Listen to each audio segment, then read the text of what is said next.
Before we get into this episode, I want to thank our sponsors. We just keep adding to the list, and I'm so honored and humbled by that. I appreciate people's support. I want to start off with our local folks here in the Houston area, Conroe, Texas. The name of the company is Summer Moon Coffee, and friends of our family has started this coffee shop, and I want to thank Wyatt and his team for taking care of the community and for serving and just providing great product, a great atmosphere. Summer Moon Coffee in Conroe. Also, a good friend of mine, veteran, U.S. Army veteran and man of faith, Randy LeVere in Indiana, who started a company called Armored Nation Coffee, and he has provided us with opportunities for savings. If you type in last in line, when you go to his website, armoredcoffee.com, you'll get a 25% discount on the greatest coffee to date that I've seen and tasted from the great state of Indiana. Let's put it that way.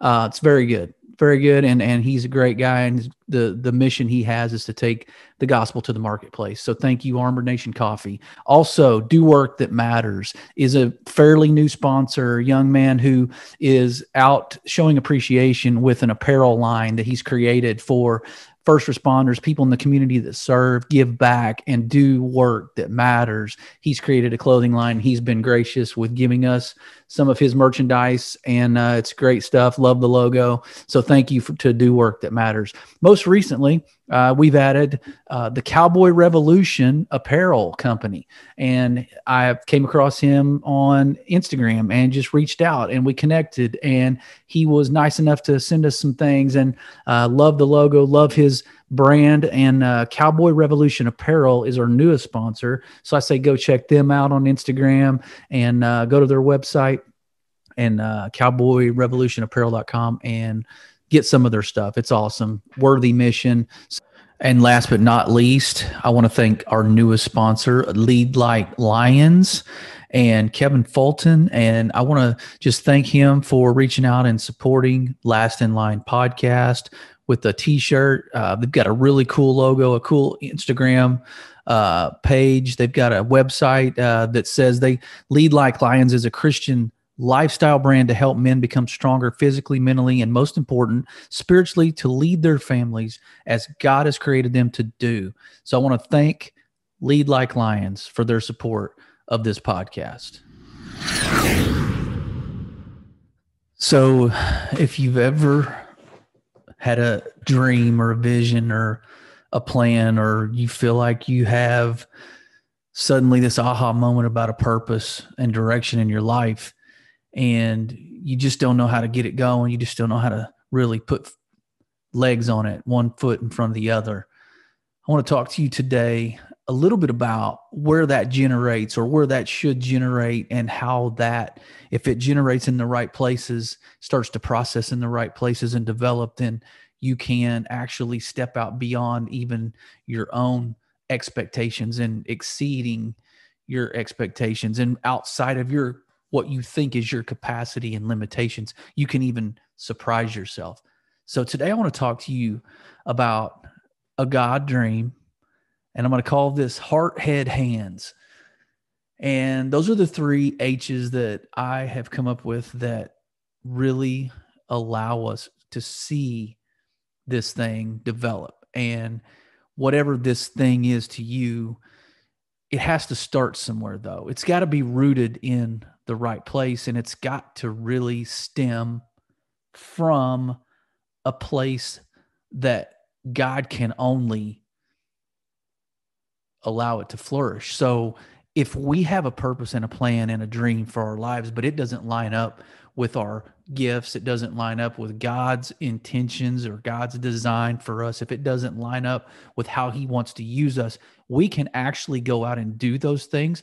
We can be spinning our wheels. We can be a hamster on a wheel sometimes, but we can also not see the fullness of the return and the fullness of the development of those things. Yeah, we can go out, start a business that we had know God in the middle of. We didn't invite him in. We didn't pray about it. We didn't get godly counsel. We just got started a business. But we can really work hard and it can actually be somewhat successful. But I'm going to tell you, it doesn't have staying power. And at the end of the day, we're going to get resentful of it. We're going to get tired of it and end up really running down the process and running down this dream that is not God anointed. And then we're going to end up failing down the road or just quitting because it doesn't fill us up. It doesn't fulfill us or make us content. Yeah, we started the business. Yeah, we were successful from a dollars and cents standpoint. Maybe we've grown it. It's got 2 or 3 locations now and we've developed products, but we start feeling empty and we start feeling like it's a job rather than a dream and a passion. It just feels like work.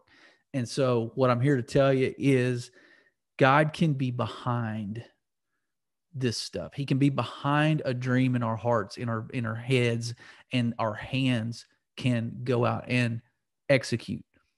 So heart, head, hands today is going to be all about a God idea. It's all going to be about God's leading and God's direction. And I'm going to speak from experience a little bit here because the podcasting world was new to me about a year and a half ago. And to say the least, hosting one was new to me, and suffice it to say was untapped, uncharted waters that I was not prepared to be in my mind, my finite, limited mind. No, not infinite. Trust me. Nothing infinite about this mind. It's finite. It's limited. Trust me.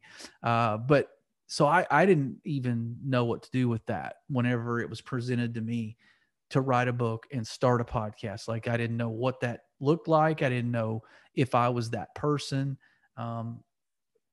So we'll start talking about how you start inviting God into the process, and then he starts revealing things and uncovering things that start to make more sense beyond just our normal, natural mind.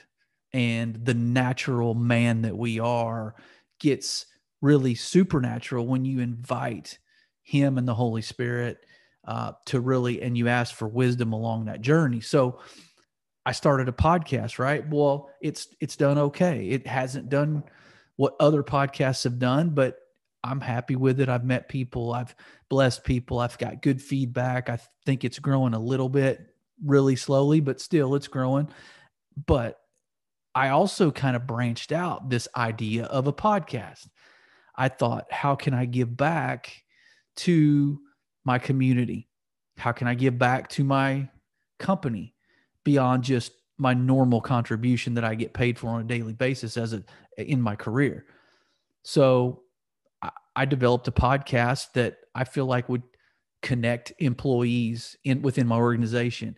We could talk about their personal lives, their inspirations, their motivations, what their dreams look like, what drives them, their background, just different things you would never know about somebody in order to connect the company as a family, because we're all spread out throughout the country. So I thought this would be a way to connect and unite us and sort of create a family environment. Our leadership loved it. It took off a little bit. It's in growth stages right now. It's on a little bit of a holding pattern, but we've done 2 episodes and they love the idea. So that's me going out and saying, okay, I feel God leading me here, utilizing my gifts. How can I give it back? Same in the community. I approached some people at our city. I approached a guy at a local radio station and recording studio. And so we're going to get into business owners, and I'm going to get behind the curtain with them, share their life journey, their life story. How did they start a business? Connect them with the community via about a 20-minute podcast. So those are taking those gifts beyond just, hey, let me start a YouTube channel and talk about leadership, right? It's how can I benefit somebody else? And so we're going to get into some of that. So heart, head, hands, I'm going to talk to you about the heart first. So we're talking about, what does your heart look like? What's the posture of your heart when it comes to serving people, when it comes to acknowledging a father and surrendering your life to a savior and living that way, living with grace, living with mercy that you've been given? So the heart really drives everything. It's the rudder of the ship. Even though in James talks about the tongue being the rudder of our ship because of what the words we say. But in this analogy, the heart, it really is the rudder of how you activate and execute dreams that you feel like God is putting in your heart. So you've got to have the right intent to bless other people, the right intent beyond you to make that splash, to have a ripple effect that goes beyond your life, your direct influence circle. And really, if you get nothing out of it, it should still be something that you choose to do because it has value beyond just you. If you know that you're not getting anything in return necessarily as the motivator for starting something, but you still feel a fire towards it, then you know God's in it.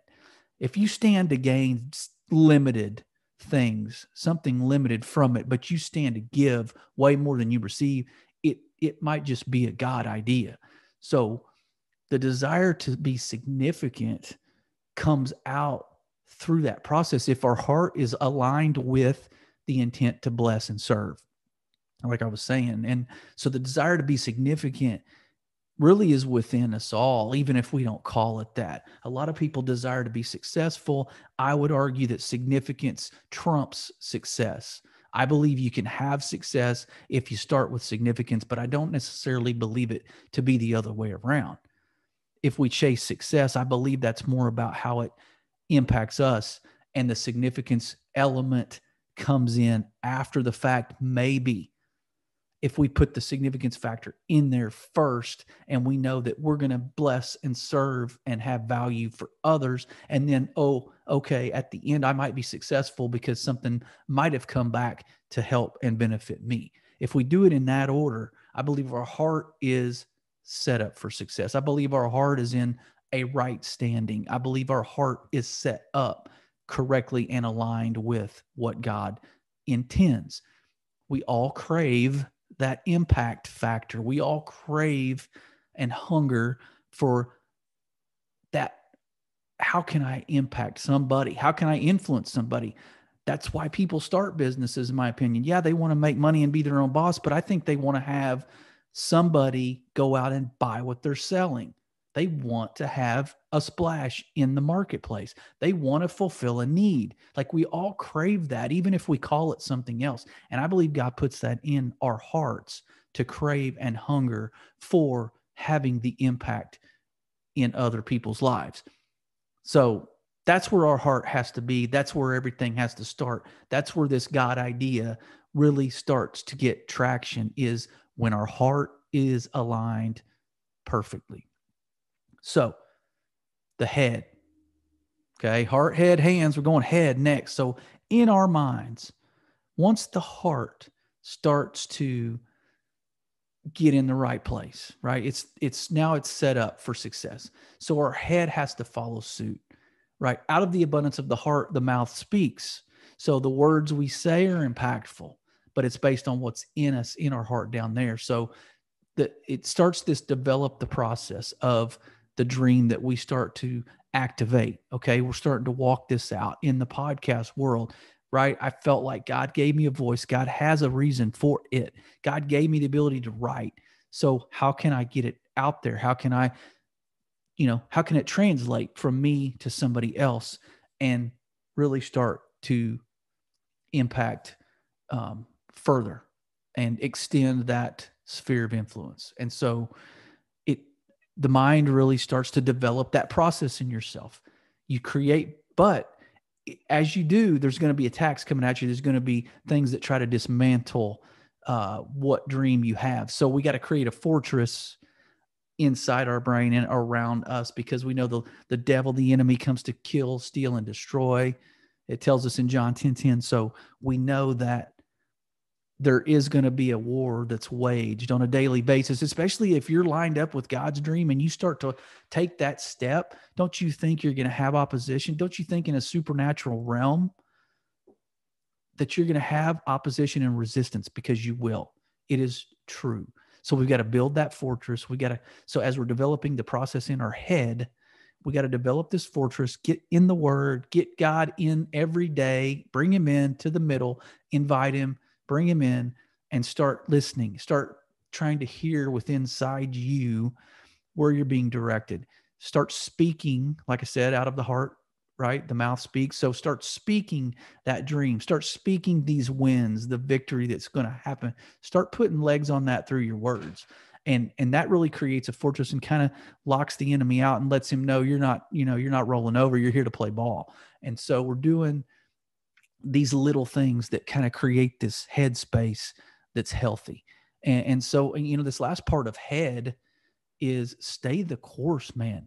Like once you're convinced in the heart stage that God's with you and it's part his plan, and you're kind of the messenger, you're the vessel, like you're the legs, right? But this is all about what he wants you to do. Once you're convinced of that, you can stay the course because your head is locked in. You're in the right head space. Your mindset's healthy, and you're also expecting some opposition, which that's okay.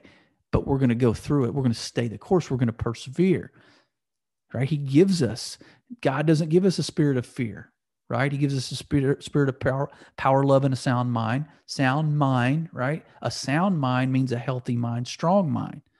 So power, love, like we have all those. So that's where our head needs to get in order to fight through some of the resistance, right? And it's going to be other people too, not just this, la la land of supernatural realm of a devil you can't see, even though that's real.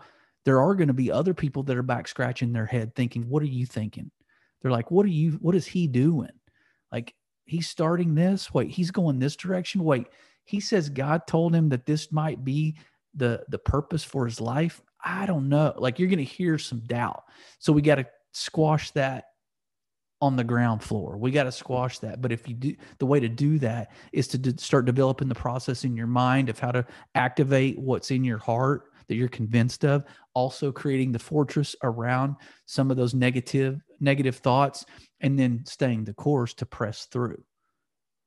So that's the head space we got to get in, because our mind can be a battlefield. It is a battlefield, but our mind can be, if we're not equipped and we're not sort of prepared and ahead of time expecting this battle in our mind. If we're not, we're going to get caught off guard, caught by surprise. We're going to get ambushed, and then we're going to quit, or we're going to just kind of roll over and really get devoured.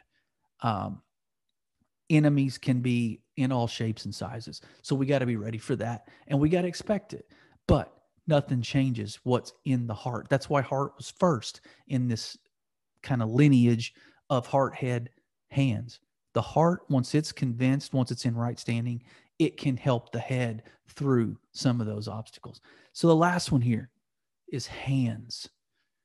The best plans in the world, right? We can be convinced that it's God. We can be in our mind confident and have the best laid plans, right? But if we don't mobilize and we don't activate and we don't take a step, then that's all it'll ever be, is the best plan that never was. Okay, so this is where we get into the waters of, we're going to kick the tires on this concept that is, give the thought of failure a big hug. Like, get up next to it, start to embrace the idea that this might not work exactly how I saw it drawn up, right? In the playbook. Like, I didn't see it go this way. Be prepared that you might fail. Be prepared you might hit some roadblocks. You might bang your head against the wall a couple times. Okay. But we got to mobilize. We can't sit back and be scared of that. We can't sit back and think, ooh, I'm content, right? Because I have a plan, right? I've prayed. I feel convinced God's with me. I feel like this is the plan. This is the direction. Okay. And then you settle in and you lay back, right? And you recline in this idea that you're set because you have a plan. Nothing's been done. So some of you that are out there that are Mr. Analytical, Mr. In theory guy, Mr. Conceptually, I've got it nailed. This is for you. And I can fall in that sometimes too. Like, we feel really good once we write down an outline. And once we sort of have this vision and we've talked about it, right, it feels good. We feel like we've been productive, even though we've done nothing tangible. So our hands have to mobilize the plan. We've got to activate what God's put in us, what's in our heart, where our brain is, mindset is, the healthy space we're in with our head.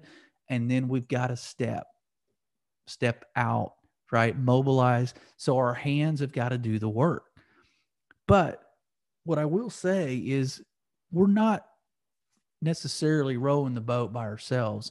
If you've done it the right way and you've incorporated some people around you and you've created a network. So that's not necessarily just you out in the raging ocean of the world and this new concept that you're kind of throwing out into the wind, hoping it catches a big gust, right? So you've created some people around you that you trust, that you can help, or they can help you, and you can bounce ideas off of, and you can get guidance. So, and at the very least, support and encouragement, because that goes a long way. When you start activating and mobilizing this dream, you start walking in it. As you start to fight against resistance and opposition, you've got to have those people that can come along and pat you on the rear and say, keep going. Remember, it's in your heart. Remember what's there. Remember how you prepared your mind. Okay, let's go. And so you've got those people. And then this fearless pursuit has got to be in us. It's got to be a part of us. Like, our hands are going to get dirty. We got to be ready for some calluses, right? If you work out, I work out 5 days a week, weight train, like my hands, like literally, I'm not in any shape to be like caressing the skin of a newborn baby, or, let alone, maybe not even my wife's face. Like if I touch her and my hands have got these calluses that really probably don't feel that great. But I had to get dirty to be able to push weight, pull weight, to be capable physically. Like there's a trade-off. Okay. There's a trade-off in a dream that you have and activating a purpose or a plan or a destiny. You feel a calling to go towards something. You've got to have a fearless pursuit, and you got to be able to get dirty. You got to be willing to get calloused hands. Okay. So, but those calluses, let me tell you, are evidence that you're mobilizing. They're evidence that you're moving this ball down the field, and you're moving the chains. Like that's evidence. So in this analogy of hard head hands, as you're activating this dream and you're mobilizing the plans that you've made, you're fearlessly pursuing this stuff. I didn't say perfectly and flawlessly pursuing. I said you're fearlessly doing it, because there's going to be mistakes. It's trial and error. There's going to be, for every third thing you tried, the fourth one will work. Like there's going to be these things. Nothing's smooth in all this.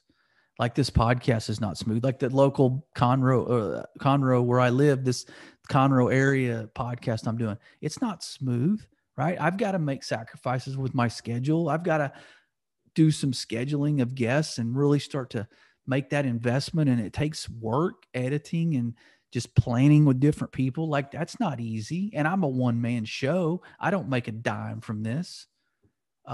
So I mean, that to me is mobilizing what I feel like God's called me to do, to be able to give back and serve. So, the network, like I said, you've got to be able to mobilize this plan. There's got to be a fearless pursuit, because it's not always going to go easy. You guys know this. So I feel like once you've hit this stage, once you're out there, this might be the hardest stage, because if something doesn't work exactly how the quote unquote plan said it would, or quote unquote in your head that you've thought how this was going to go, and it doesn't necessarily go that way, that this hands portion is really kind of a hard one, because then you start questioning all the other processes once you start putting work behind all the concepts. But that doesn't mean trash the ideas. Do we make adjustments? Maybe sometimes. but we don't trash what was in our heart to begin with, what's in our head to begin with. We don't trash it because we invited God in. We know that he's behind it. And so we're out mobilizing. So we just keep pushing on, right? We get in the hands stage and we're activating this dream. We just keep pressing on.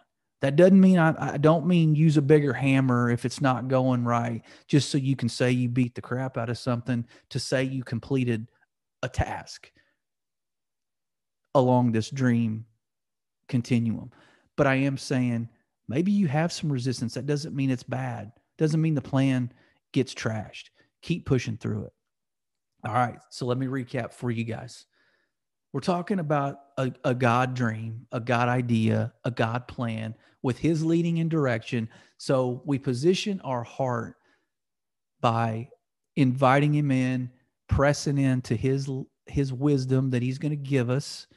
And then we have the intent, the right posture of bless and serve other people. It's more than about me, right? The desire to be significant and the craving of having some positive impact has got to get in our heart first. Then it moves to our head and we devise a plan. We devise a strategy. We've got a vision, right? Again, we still have God in the middle of it. And so we're developing in this process. We're created this fortress that can resist opposition. And we stay the course because we don't quit, because we've set expectations knowing we're going to have a battle. And then the last one is hands. Look, we mobilize the dream. We mobilize the plan. We walk out in fear. We do it anyway. That's what courage is, fearless pursuit.